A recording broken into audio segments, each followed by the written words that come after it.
Hello, traders. FX Pip Collector here. Today is Wednesday, September 24th, and this is my analysis for the pound yen, and we are on the 4-hour time frame. So, anyways, on the pound yen, I mean, this looks to me like it is going down for a wave C, like I've been saying, for either an expanding or a running ABC correction.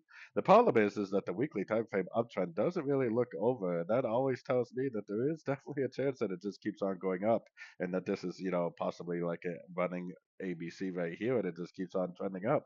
Definitely a possibility. My main analysis is that it looks like it potentially is over, and that this move up right here could be a pullback to this move down, maybe like a wave one and a wave two. We just need to try to be aware of all possibilities when we can. Going down to the 1 hour time frame, like I said, there is a chance it just keeps going up. So unless you get a break of structure at a Fibonacci level, something like this, then I would definitely be careful with your sorts.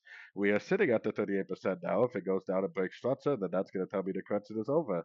If it doesn't do that and pushes up to the next level and then breaks structure, that will tell me the correction is over.